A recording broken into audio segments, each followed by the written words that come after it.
This is the story of a boy whose early life was filled with nothing but chaos and tragedy.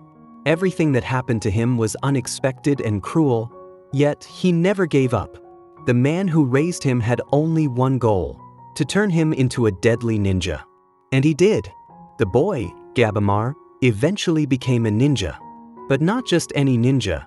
He became one whose body was completely immortal. No weapon could pierce his skin, no attack could kill him.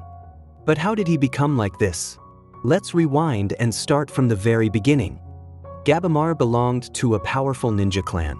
However, tragedy struck early when the clan leader, a cold, ruthless man, murdered Gabamar's parents right in front of his eyes. At that time, Gabamar was just a small, helpless child. Instead of killing him, the clan leader chose to mold him into a weapon.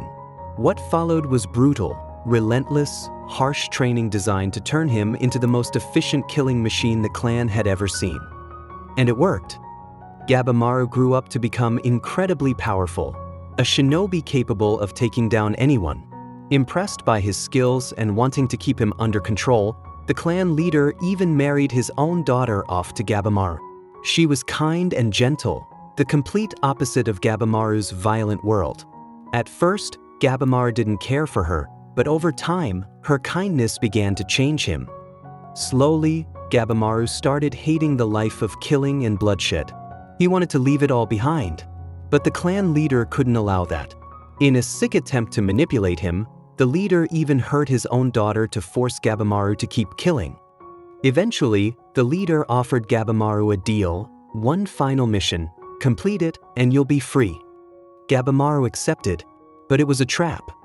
Betrayed by his own clan, Gabamar was captured and sentenced to execution under false charges. The clan leader had used him, and now, with no further use, wanted him gone. At the execution ground, something strange happened. The executioner lifted his sword and struck Gabamar again and again.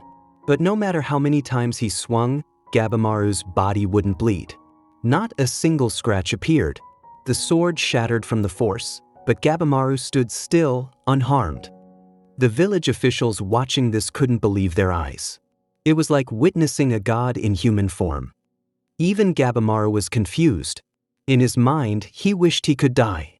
He thought, after all the terrible things I've done, maybe I deserve to die. He had lost count of how many people he had killed, but fate had other plans. What he didn't know was that this immortality wasn't just a curse, it was the beginning of something far greater. And Gabamaru's real story had only just begun. But no one, not even Gabamaru himself, could understand why all of this was happening to him. The clan leader, realizing that brute force wasn't enough, locked Gabamaru up in a dark underground dungeon, binding him with heavy chains. After some time, a mysterious woman arrived. She sat in front of Gabamaru and began asking him questions. Gabamaru, tired and defeated, simply said, "I want to die, but I don't understand why I'm still alive." To this, the woman replied calmly, "All your training, the endless physical conditioning, the brutal mental torture, it's made your body harder than steel. No blade can harm you anymore." Curious, she asked what kind of techniques he used. Gabamar replied that he didn't rely on the usual ninja techniques others were taught. His style was different, unorthodox. When she asked if he knew ninja stuff, meaning special ninja techniques, Gabamaru confirmed that he did, but refused to demonstrate. The next day, the clan leader came up with another twisted idea: to burn Gabamaru alive. They tied him up and set fire all around him. Flames surrounded his body, but Gabamaru didn't scream. His eyes stayed open, staring coldly at the clan leader, which made the man visibly nervous. Once again, Gabamaru survived unscathed, and the leader, frustrated, tied him up again while trying to think of a new way to kill him. That night, the same woman returned. Gabamaru repeated, "I just want to die." But she wasn't interested in his emotions. She bluntly said, "I'm not here to sympathize. I'm here to gather information." She wanted to know about his life. Gabamaru replied that his life was nothing interesting. It was filled with pain and suffering. Still, the woman insisted. So he finally agreed to speak. He revealed that he never even got to know his parents. They were killed by the very leader of the ninja village, the same man who raised him. Gabimaru had once tried to run away, but his own fellow ninjas, the ones he had considered friends, caught him and brought him back. The woman asked why he tried to run away, and Gabimaru answered, but the story didn't reveal to us what he said exactly. It was clear, though, that it was something deeply personal. The next day, the clan leader tried another horrific method. He tied Gabimaru's legs to two massive bulls, one pulling to the right, the other to the left, hoping they would tear him apart. But even then, nothing happened. Gabimaru's body remained intact. Everyone watching was shocked. That's when the woman, whose name we later learn is Sajiri, arrived and said something that struck Gabimaru deeply. She reminded him, "You said you want to die, but your body keeps protecting itself. If you really wanted to die, you wouldn't have tried to escape your village in the first place." This hit a nerve. Gabimaru's expression changed. For the first time, he started questioning his own feelings. Was he lying to himself all along? He then confessed the truth. The same clan leader who killed his parents had arranged his marriage to his own daughter. She was kind, innocent, unlike anyone Gabimaru had ever known.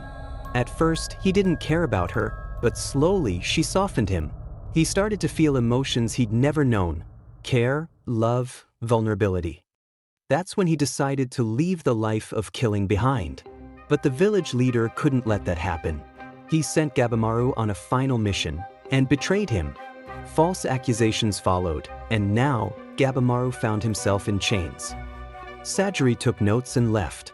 That night, she spoke to someone else and admitted that even if many people attacked Gabimaru at once, maybe they could kill him. But the man she spoke to shook his head. "We already tried. We sent 20 highly trained warriors into his room. He killed them all." Sajiri was stunned. She decided that the next day, she herself would test him. Meanwhile, Gabimaru sat in his cell, lost in thought. "Why can't I die?" he wondered. He decided that from now on, no matter what happens, he would not react. Let them hurt him. Let them try everything. The next day, he was dropped into boiling hot oil. Still, nothing happened. His body remained unscathed, and even he was shocked. "What have I become?" he thought. He was then taken to a room. Inside were several ninjas, including Sajiri. It was here that we finally learned more about her. Sajiri belonged to the Yamada clan, a legendary group known for their swordsmanship. Their blades were said to be sharp enough to cut through anything, even air itself. Sajiri stood before Gabimaru, ready to test him. She drew her sword and attacked with lightning speed. For the first time in his life, Gabimaru felt fear. He felt like his neck had just been cut and immediately stepped back. It was a sensation he had never experienced before. For once, Gabimaru realized, maybe he wasn't truly immortal after all. And maybe, just maybe, this was the beginning of a new purpose for him. Despite surviving countless executions, no one could understand why Gabimaru wouldn't die. But Sajiri, the skilled executioner sent to kill him, starts piecing things together. She realizes something profound: Gabimaru doesn't truly want to die. Outwardly, yes, he claims he wants death, but deep down, something holds him back. That something is love. The love for his wife. He may pretend to run from her memory, but the truth is, all he really wants is to leave everything behind and live a peaceful life with her. And somewhere inside, Gabimaru knows this too. Suddenly, Sajiri halts her attack and shows Gabimaru a scroll. She tells him something he never expected to hear: someone powerful needs help. As part of that mission, selected individuals are being sent to a mysterious place known as the Paradise of Earth. This isn't a regular mission, it's a deal. If Gabimaru agrees to help, all his charges will be dropped. He'll be a free man, able to live however he chooses. The only catch? The place he's being sent to holds the legendary elixir of life, a mystical liquid said to grant immortality to whoever drinks it. But no one has ever come back alive. Many have been sent, warriors and criminals alike. Those who returned came back, strange. Their bodies sprouted flowers, twisted, unnatural, and lifeless. And still, the mysterious man behind this mission doesn't stop. He believes someone, maybe Gabimaru, can succeed where others have failed. Sajiri tells Gabimaru that his second task will be to identify others like him, strong individuals who still have a desire to live. Without hesitation, he agrees. All he wants now is a shot at freedom. But his clan leader isn't ready to let him go. He sees Gabimaru as a threat, a loose end that needs cutting. He declares he'll kill him himself. Gabimaru turns to Sajiri and asks, "Didn't you say you wanted to see my true ninja technique?" She nods. What follows is pure devastation. Gabimaru releases his hidden energy, an overwhelming force that annihilates everyone around, sparing only the clan leader, who now trembles and can barely stand. Gabimaru has given Sajiri a chance to witness his power, but more than that, he's found something new, hope. The hope that he might just escape this cursed life and return to the woman he loves. We then shift to Sajiri's past. She's a member of the Yamada clan, where her father was a legendary executioner. His swordsmanship was so precise that his victims never even felt pain. They were dead before they realized it. That's why the clan trusted him with all major executions. Sajiri wanted to follow in his footsteps. She trained hard, mastering the blade. But unlike her father, every kill haunted her. Her victims screamed, suffered, and those screams stayed with her. An elder in her clan sees her hesitation. He tells her that doubt still lives inside her heart, and that's what weakens her sword. He asks her to look closely at her blade. When she does, she sees the faces of everyone she's killed. That fear grips her tightly, making her hesitant every time she swings. Still, she doesn't give up. Finally, the time comes. Gabimaru is brought before the mysterious figure leading the mission. But he isn't alone. With him are some of the most dangerous criminals alive, murderers with body counts too high to track. Their faces are covered with paper masks to prevent them from seeing the location or the person in charge. It's all a security measure. They're angry, tense, dangerous, but powerless. Sajiri watches them and thinks, "These are criminals, monsters. Maybe I can use them to train myself, to sharpen my blade without doubt." But she stops herself. That path has been strictly forbidden. Among the group is another girl sitting just behind Gabimaru. She recognizes him immediately. That's him, the infamous assassin ninja. She quickly covers her face with the paper again. Then, the leader steps forward and makes the chilling announcement. "You are all being sent to the paradise of Earth. A land so dangerous, most of you will not return alive." The criminals hesitate. Some think it's a lie, others are too proud to be afraid. But the moment the paper masks are removed, what they see freezes them in place. A man stands before them, and flowers are growing out of his body. A horrifying silence falls. The mission has begun. Everyone stood in utter shock, staring at the man in front of them. He revealed that he had previously sent over 60 people to that mysterious place, and out of all of them, only one man survived. But even that man returned in a bizarre state. His body had started growing flowers on its own. Witnessing such an unnatural transformation, the people were terrified and refused to go. But then an attempt was made to manipulate them. They were told that the place was a paradise on earth, a divine realm where one could experience a peaceful, natural death. Still, most of them wondered, why go there to die? That's when the threat came. They were told if they didn't go willingly, they would be killed on the spot. Chaos erupted. As people panicked and shouted, the man calmly said that anyone who didn't agree could leave. One criminal stepped forward to walk away, and in a flash, a red-haired man appeared and sliced off his head. Silence fell over the group. Swords were drawn and placed against their necks. The message was clear. They had only two choices: die here or go there. Eventually, everyone agreed. But then came another twist. A man announced that the ship to Paradise on Earth had limited seats.